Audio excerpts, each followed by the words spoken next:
Bismillahirrahmanirrahim. Alhamdulillahi rabbil alamin. Salatu wassalamu ala Rasulillah ma ba'd. Allahumma anfa'na bima 'allamtana wa 'allimna ma yanfa'una wa zidna ilman. Allahumma nas'aluka al-huda wat-tuqa wal 'afafa wal ghina. Allahumma salamata wal 'afiyah fi dunyana wa akhiratana. Assalamualaikum warahmatullahi wabarakatuh. Alhamdulillah yang selayaknya membasahi lidah kita disebabkan dengan kalimat Alhamdulillah, sehingga nikmat Allah yang diberikan oleh kita tercukupkan. Yang kita nilai sedikit ataukah manusia menilainya sedikit, akan tetapi ketika diberikan oleh diri kita itu terasa banyak, disebabkan kesyukuran yang ada di dalam dada, yang dibenarkan oleh lisan dan dibenarkan pula oleh amalan anggota badan. Kemudian sebagaimana yang telah kita jelaskan tentang makna ketakwaan, kemudian apa dampak ketakwaan baik di dunia maupun di akhirat. Dan sekarang ini kita akan mempelajari dari sifat-sifat ketakwaan menurut Al-Quran dan Sunnah. Bagaimanakah seseorang dikatakan bertakwa? Disebabkan takwa itu adalah amalan hati yang tidak ada mengetahuinya kecuali Allah Azza wa Jalla. Sehingga ketakwaan membutuhkan kejujuran dari seorang hamba kepada Tuhannya. Akan tetapi kita bisa mengukurnya di antara sifat-sifat. Jikalau kita telah memilikinya, berarti kita termasuk orang yang bertakwa. Di antara sifat-sifat ketika kita meninggalkannya, berarti kita tidak termasuk orang yang bertakwa. Lalu apakah sifat tersebut? Ketika kita membuka Al-Quran, lembaran paling pertama setelah Al-Fatihah kita menemukan surah Al-Baqarah. Di dalam surah Al-Baqarah ayat 1 dan 5, di situ dijelaskan tentang sifat-sifat orang-orang yang bertakwa. Kata Allah Azza wa Jalla, Alif Lam Mim. Tafsirnya Alif Lam Mim itu tidak ada yang mengetahuinya kecuali Allah Azza wa Jalla. Ada yang menafsirkan bahwa Alif Lam Mim ini adalah bantahan bagi orang-orang kafir Quraisy agar ia bisa mendatangkan Al-Quran yang semisal 3 huruf tersebut saja. Di antara keajaibannya. Dan di antara tafsiran yang menyimpang adalah yang ditafsirkan oleh Sufi yang menyimpang bahwa Alif adalah Allah, Lam adalah malaikat Jibril, dan Mim adalah Muhammad. Ini tafsiran tidak ditemukan sanadnya, tidak ditemukan kebenarannya, sehingga perlu untuk kita berhati-hati.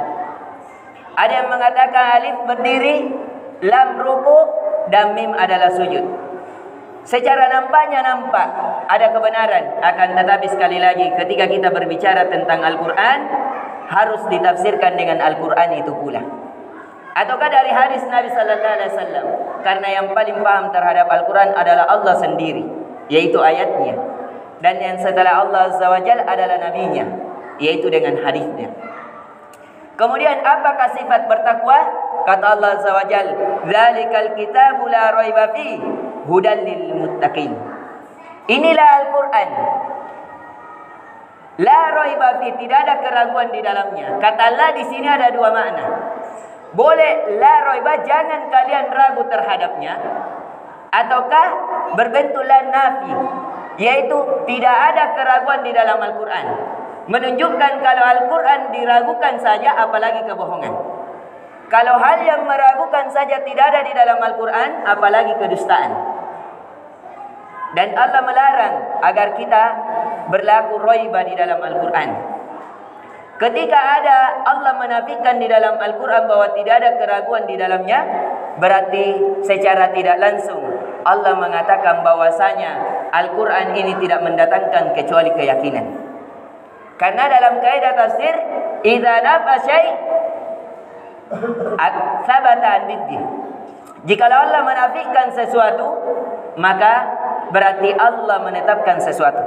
Kalau Allah menafikan tentang keraguan di dalam Al-Quran, berarti secara langsung Allah menetapkan tentang keyakinan Al-Quran. Benarnya Al-Quran, tidak adanya keraguan di dalam Al-Quran. Hudan lil muttaqin, akan tetapi Al-Quran ini menjadi petunjuk bagi siapa? Lil muttaqin, khusus untuk orang-orang yang bertakwa. Orang yang bertakwa bukan berarti dia yang di masjid 24 jam. Ada seorang pedagang, di dalam dagangannya dia bertakwa kepada Allah. Kenapa? Karena dia berdagang sesuai dengan tuntunan Al-Quran. Dia berdagang sesuatu yang Allah halalkan. Dia berdagang di atas tuntunan Allah Azza wa Jalla yang dia bangun di atas kejujuran, tidak manipulasi. Ada orang yang bertakwa padahal dia seorang pegawai.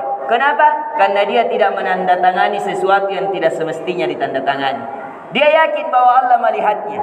Dia yakin bahwa segala sesuatu akan ditanyakan oleh Allah. Kenapa? Karena tuntunan Al-Quran demikian. Ini bahwasanya Al-Quran adalah hudan lil muttaqin, petunjuk bagi orang-orang yang bertakwa. Bagi siapa yang tidak bertakwa, maka Al-Quran tidak menjadi petunjuk baginya. Maka dari itu ini sifat yang pertama tentang orang yang bertakwa adalah yang menjadikan hari-harinya dengan Al-Quran. Segala aktivitasnya dari bangun tidur hingga tidur kembali sesuai dengan Al-Quran. InsyaAllah kita akan perinci satu demi satu sesuai dengan apa yang Allah sifatkan. Yang pertama, sifat yang pertama adalah yang menjadikan Al-Quran sebagai petunjuk dalam kehidupannya, dalam apapun profesinya. Semoga bermanfaat. Subhanakallahumma bihamdik, asyhadu an la ilaha illa anta astaghfiruka wa atubu ilaik. Assalamualaikum warahmatullahi wabarakatuh.